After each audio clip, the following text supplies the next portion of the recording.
চিরদিনই তুমি যে আমার ধারাবাহিক নিয়ে বড় সিদ্ধান্ত চ্যানেল কর্তৃপক্ষের। অবাক দর্শক মহল। জি বাংলার অন্যতম একটি জনপ্রিয় মেগা ধারাবাহিক চিরদিনই তুমি যে আমার। এই ধারাবাহিকের জনপ্রিয়তা বলার অপেক্ষা রাখে না। যার মুখ্য চরিত্রে অভিনয় করেছেন অভিনেতা জিতু কমল এবং নবাগতা অভিনেত্রী শিরিন পাল। প্রতিনিয়ত এই মেগা নিয়ে দর্শকের উত্তেজনা চোখে পড়ে সোশ্যাল মিডিয়ায়।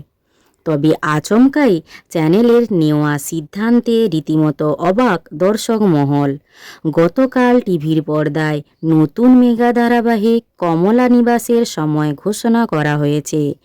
আগামী 13ই এপ্রিল থেকে সন্ধ্যা 6:30 সম্প্রচার হবে এই মেগা। ঠিক সেই সময় যেখানে চিরদিনই তুমি যে আমার ধারাবাহিক সম্প্রচার হচ্ছে বর্তমানে। তাহলে কি শেষ হয়ে যাবে আর্য অপর্ণার যাত্রা? চলতি সপ্তাহে টিআরপি 10-এর তালিকা থেকে ছিটকে গেছে এই মেগা ধারাবাহিক।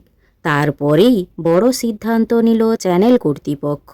এখনও অবধি চিরদিনই তুমি যে আমার ধারাবাহিকের কোনো নতুন স্লট ঘোষণা করা হয়নি। এদিকে এই মেগা বন্ধ হবে কিনা সে নিয়েও তেমন কোনো খবর এখনও এসে পৌঁছায়নি।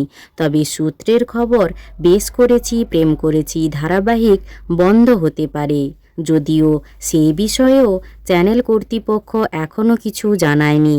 চলতি সপ্তাহে লিড করেছে বেশ করেছি প্রেম করেছি ধারাবাহিকটি। সেক্ষেত্রে চ্যানেল কর্তৃপক্ষ কোন সিদ্ধান্ত নেন সেটাই এখন দেখার। বলা বাহুল্য, টিআরপি না পেলেও অনলাইনে অর্থাৎ জি5-এ এগিয়ে রয়েছে চিরদিনই তুমি যে আমার। দর্শক মহলে জনপ্রিয়তার নিরিখেও বাংলার টপার ধারাবাহিক পরিণীতার সমতুল্য জনপ্রিয়তা রয়েছে আর্য অপর্ণার জুটিকে ঘিরে।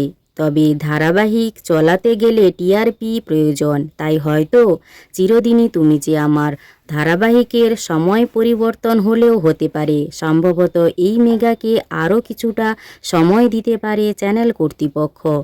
এখন দেখার বিষয়, আদৌ কি সময় পরিবর্তন হবে নাকি নকল রাজনন্দিনীর পর্দা ফাঁস করেই ইতি টানবে এই জনপ্রিয় মেগা ধারাবাহিক চিরদিনই তুমি যে আমার। এখন শুধু সময়ের অপেক্ষা। এই চিরদিনই তুমি যে আমার ধারাবাহিকটি আপনাদের কেমন লাগে তা জানিও। এছাড়া আর্য অপর্ণার জুটিও আপনাদের কেমন লাগছে তা জানাতে ভুলবেন না। আর ভিডিওটি ভালো লাগলে একটি লাইক করে পিউ14 পেজটি ফলো করুন।